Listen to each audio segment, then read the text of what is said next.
Hi, everybody. This is Amy Mayer with friEdTechnology, and I am here with my colleagues, Brooke and Carrie.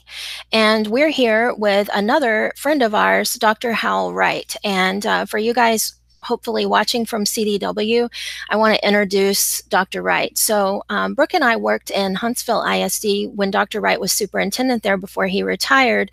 And we learned so much from him that when you guys ask us questions about Texas school finance, he was the first person that we thought of to call.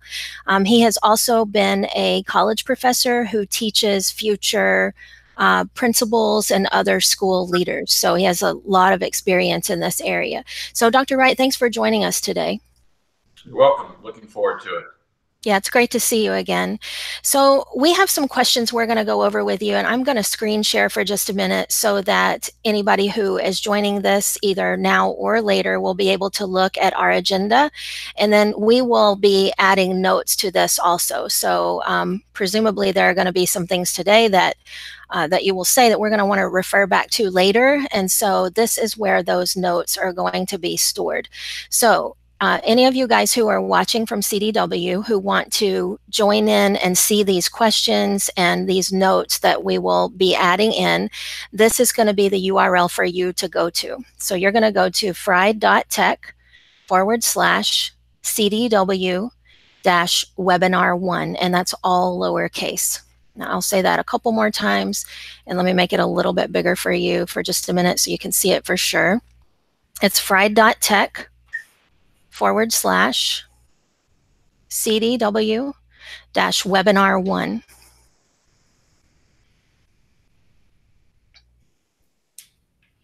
All right, so when you guys join that document, we'll be able to see you there, and we will go ahead and proceed with our questions now. So Dr. Wright, when we talked to the guys at CDW, we actually polled them and asked them what they wanted to know. So partially we pulled these questions from them, partially we said these are things that we would like to know, and then also, as you recall, we did a hangout on Monday where we discussed some different issues about school finance too, and you gave us some really great ideas. So we're going to refer you back to those and get you to talk about those issues too.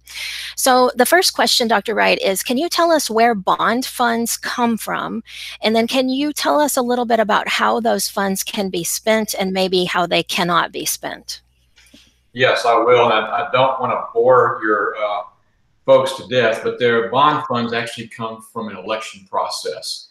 And so these are only funds that come within the district itself. So nothing that the state contributes unless you're a property poor district up to about a mid to property poor district. So the more poor you are, the more opportunity you have to have funds called EDA funds that would take the place of bond money that's supposed to be raised by an election.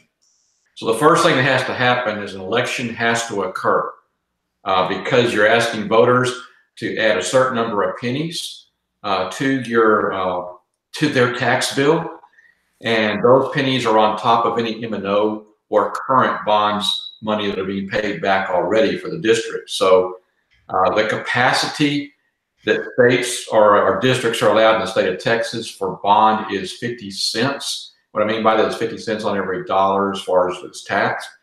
And that is the capacity level. So you'll see districts that go out for a 2, 3, maybe a nickel, maybe even 10 cents, depending on what they're building, tax hike. And that is going to allow them to do a lot of construction. And that's what those funds are basically for, is construction. School buses, and also technology. And so one of the biggest things that districts do now with their bonds, some at one time are purchasing laptops, but I'm not sure that's a good use of tax dollars when your laptop's only going to last a few years and your bond payment may last 30. But they certainly can help build the infrastructure in the future infrastructure. And what I mean by that is, what are we going to expect in 5 years that we set ourselves up for with this construction? And so the more that people can help districts plan that, the better a district can be when they launch a bond, because anybody that launches a bond now without thinking the technology needs are making a huge mistake. But used to, that was something that people cut out first, but that's something that needs to stay in. Now, the EDA funds are just state funds that replace tax dollars that would have been used in that bond. So it's not like you get additional monies. The only additional money comes with brand new construction, and that were brand new renovations. I did discover that's also part of it, and that's called the the IFA. And that IFA only lasts about a year or two when a school is first built, and you get them for that time. It's really, we call them startup dollars. And so it's not a whole lot of money, but they're used to purchase tech needs. They're used to purchase curriculum needs, and you can purchase desks, etc. So anything that's science materials that maybe are expensive, things like that can all be purchased through those IFA funds. Those have varied from year to year depending on the budget cycle at the state level. They've dwindled, they've increased, and they've dwindled, and they've increased over the last 8 years. Of course, back in 2011, they almost disappeared. And that's just part of how the Texas cycle has worked with budgeting. So that is bond money, and that requires, again, a specific election. And so that election usually occurs in November or in May. And there would be a lot of public information that account managers could access through a district's website normally, Dr. Wright, is that correct? There can be, especially what I would be looking for are districts that are hiring architects or are hiring program managers that help them plan for that. And because when that process starts, you want to be on the ground floor, not after they decide to go out for the bond. So let me interrupt you there for just a second, Dr. Wright, because I want to make a connection for the CDW account managers. So if you guys have access to GovSpend, I'm pretty sure that you guys told me that someone has got GovSpend access there at CDW. Hal just made a really important point, and that's that if a district is going out for an architect, that means a bond is coming, they're planning it. That's your notice that there's going to be big money most likely spent on technology because they're planning a bond. And Dr. Wright told me quite a bit about this when we got together on Monday, that it's really important for you to be there at the planning phase. You don't want to come after they've already put the bond out there. Dr. Wright, will you explain why that's so important to be there in the planning phase? So when a district is designing their bond, they design it based off of facilities and estimates on those facilities. So they'll involve a construction manager, et cetera, and try to get the best estimate they can that would cost for facilities. And what's happened in the past to many districts, I won't say all of them, some have done a really good job of planning, but they will just take an arbitrary number and say, we'll use this for technology, and not really know what that number means.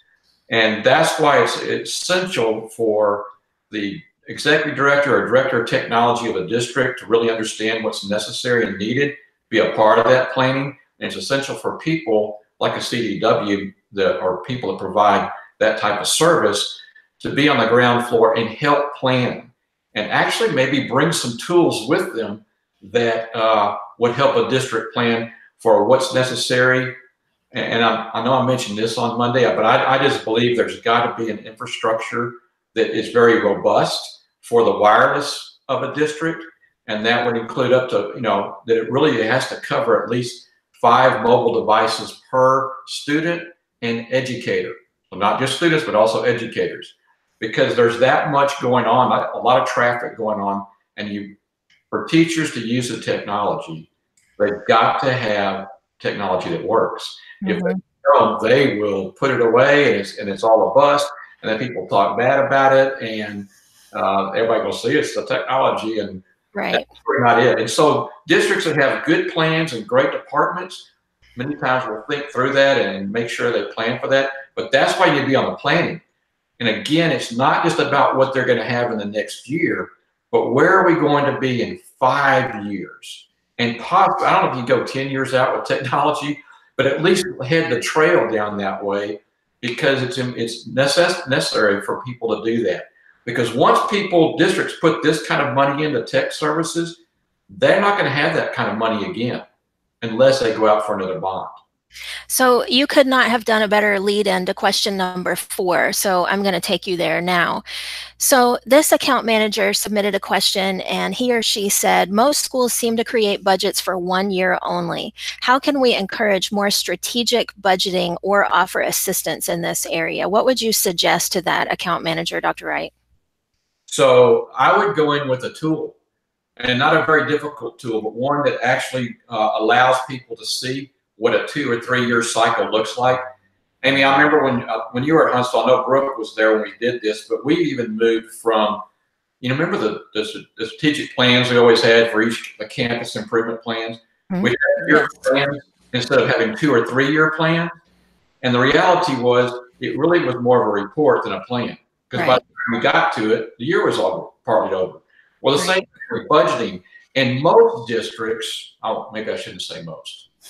Many. Districts should be looking at a minimum of 3, and you can look at 5 years down the road. We always ran numbers for 3 years ahead. What is we projecting to get? Now, when I say get, because you always got to start with your funding. And so we were always looking at operational funds. Those aren't bond dollars. It's the whole nother side of the budget. And that's called the M&O side. And that's where that 2 to 3 year vision really comes into mind when you're talking about operational budgets. And so there's 3 things a person can help with. They can help plan for budgeting with bond money, and they can help plan budgeting on a regular basis for sustainability with operation funds. And that probably is just as important, if not more important, because that's something that happens every year. Dr. Wright, let me put this in like really concrete terms and make sure I understand what you're talking about. So do you see an account manager maybe having something like a spreadsheet that's got calculations in it that he or she could take into that meeting and show that school district, listen, if you're getting 500 new students a year and you're replacing 1/3 of your technology fleet, this is what those numbers look like 2 years out, 3 years out. Is that what you're thinking of? Yeah, and I think they need to look at it from 2 different standpoints. One, here's what it costs for us to purchase this, and 2, here's what it cost us if we leased it. Okay, yes. It becomes a very big part of strategic planning, in my opinion. It's almost like you've seen these questions. Well, the questions, but I was actually going to talk about this last Monday because we went to leasing in Huntsville. You guys, okay, I'm curious about that. And I know people tend to want to stay away from that because you're using public funds and it looks like you're just borrowing money.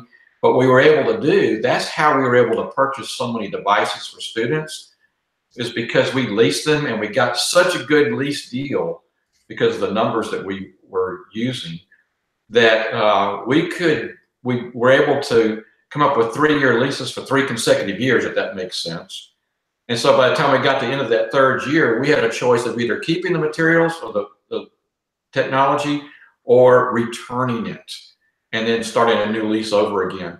So we allowed the lease dollars to become a part of our annual budget. Okay. Instead of having, we're going to buy everything in year 1 and then try to come find it again in 3 or 4 years from now. I just believe that that's a philosophy, and that's a philosophy that people can take and introduce to superintendents or finance people, or at least they can show them here's how it works so that they can utilize that strategy.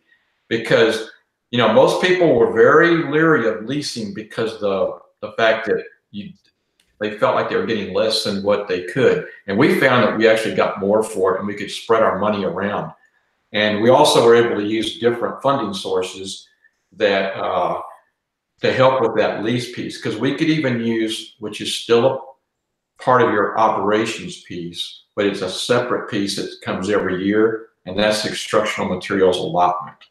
All right, let's skip right now and talk about instructional materials allotment. So did that happen in 2011 too, that Texas totally changed how they were allocating textbook money?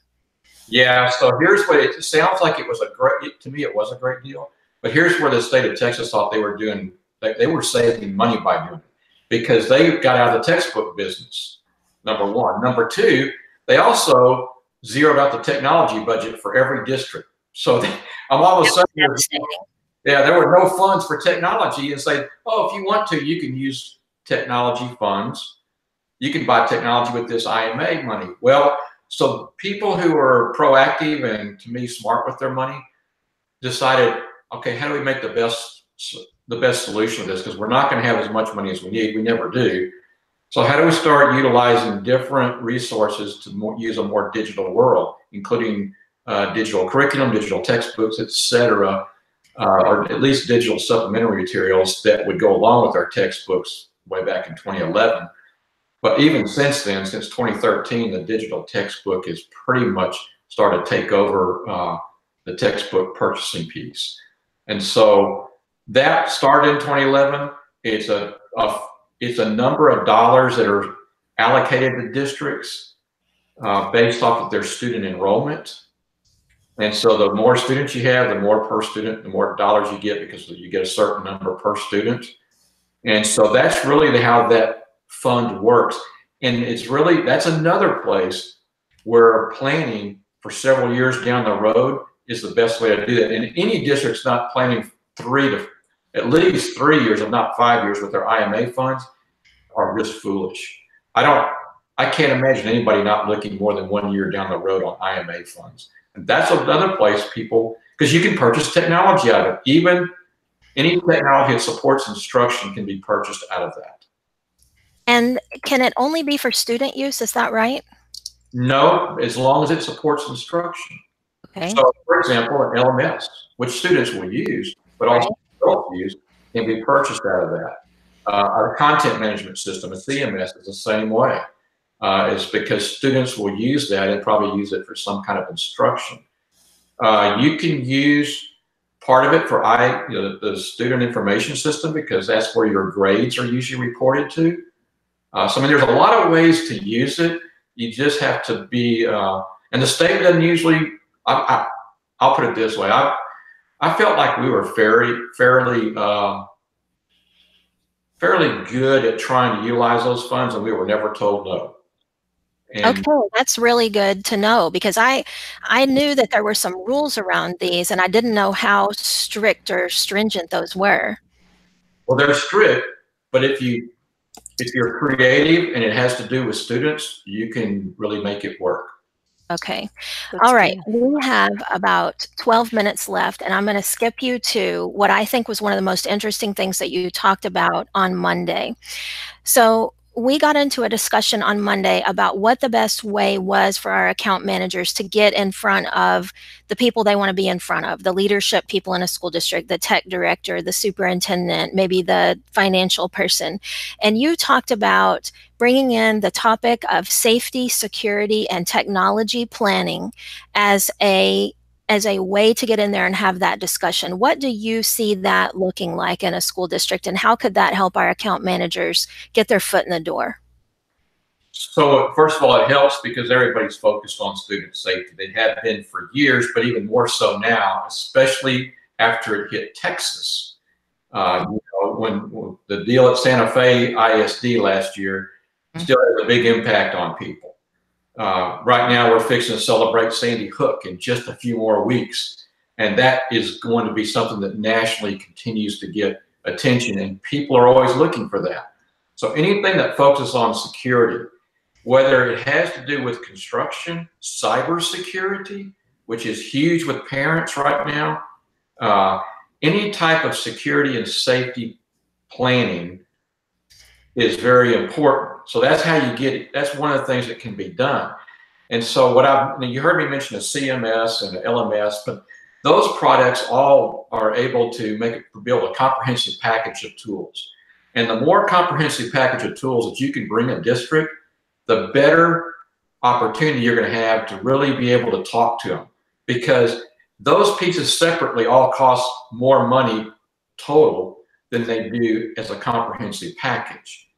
So, and what I mean by that is that if you come in with a safety audit or a safety checklist, a checklist is not a good term, safety audit, where you can do assessment of your district, where you are safety-wise, and I'm talking about all factions of it. So you'll have to do some research on what you want to see besides just cybersecurity. And then you can offer that as part of what you're selling. That's one way to get in to the door to sell other things. And I'll give you a real quick example. Brooke, I think you were there when we started this and you had just left, but we got into building a comprehensive server for our school buses. And that Yes. server did 5 different things. Well, used to, you had to buy each one separately. So not only did it provide wireless access to students, it also provided a GPS. It provided a data back to the about the bus itself, back to the transportation department. It provided a live camera. I want you to think about this. That was only going to be used in safety situations. So let's say there was an emergency on the bus, a camera came on and made it live so people could see it back at the police station or see it at in our department, transportation department. It wasn't something we ran all the time.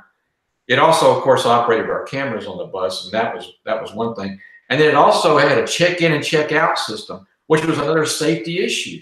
So when a bus driver pulled up, they pulled up on their iPad the name of the person that's supposed to pick up that student, what students got off at what place, what students got on at what place, and also photos of parents or substitutes that would pick that child up.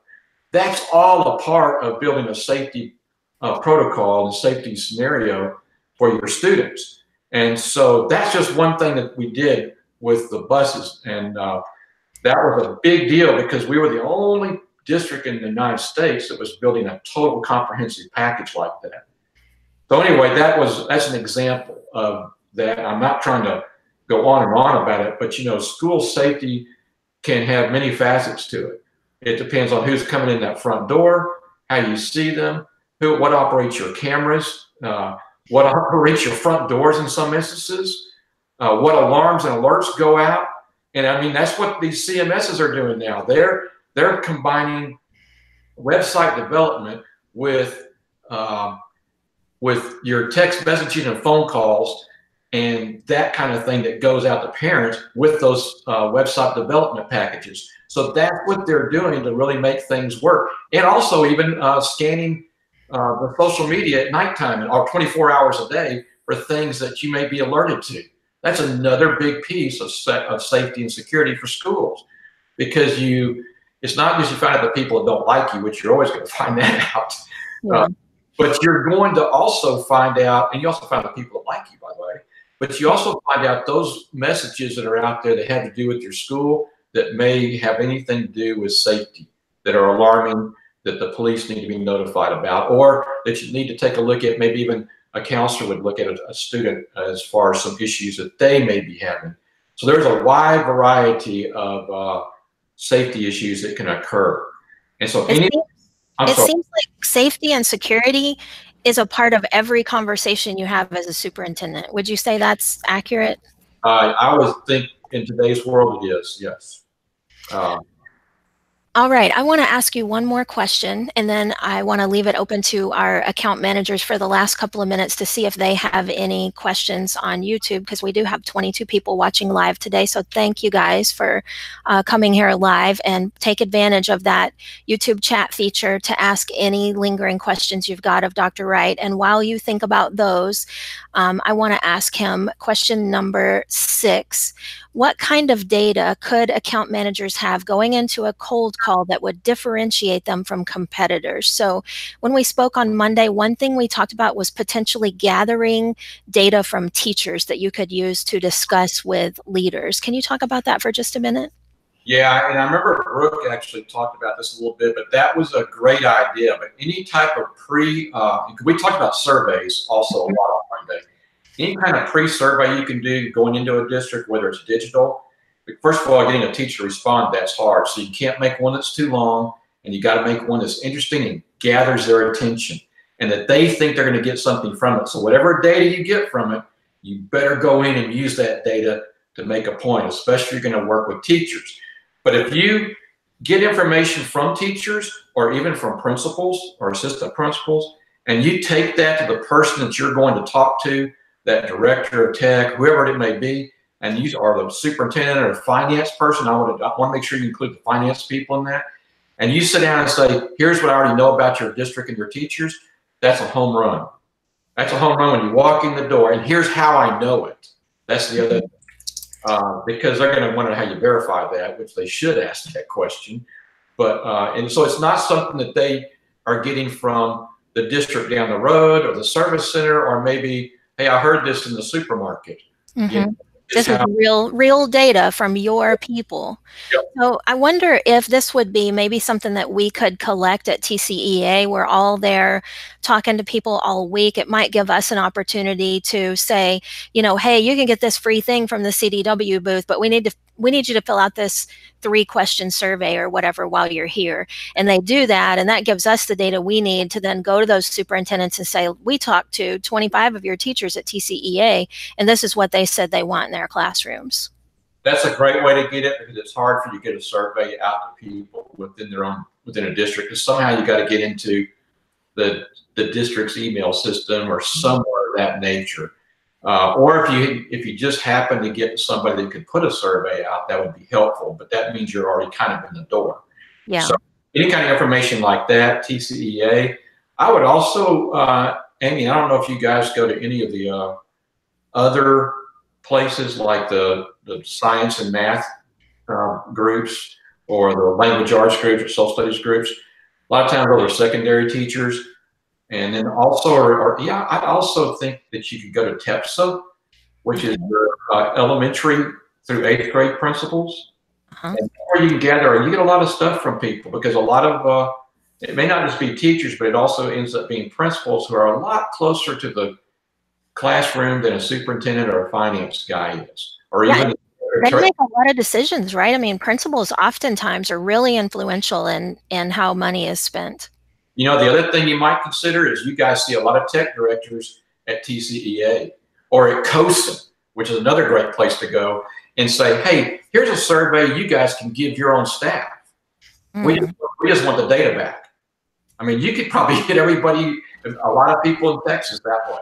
That's a really good idea. That's a great idea. I love that, because yeah, that would help us and it would help them. Hey, we're going to gather this data. We're going to share it back with you. And that gives us a reason to have a follow-up call with them, which is really what we want to do.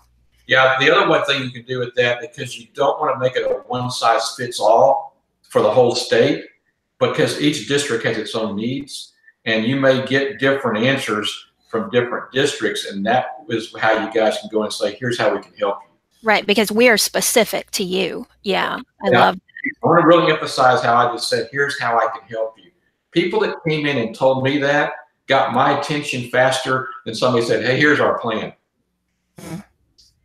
Yeah, I love that tagline. I'm going to put that in the notes. Here's how I can help you. That is the line to start with right there. Brooke and Carrie, who are monitoring that chat, do we have any questions from our account managers or leadership at CDW? Not yet. Okay, well, that must mean we're talking about exactly what they wanted us to do. And with that, it is 1:59. I can't believe an hour's gone by so fast. I learned so much from you, Dr. Wright, both in our conversation on Monday and today. Thank you very much for spending time with us today. We really appreciate it. You bet. And one thing I'd say, Amy, you guys don't forget the open source content. That if they had a list of that or a database of that, and digital products, that would be very helpful to them.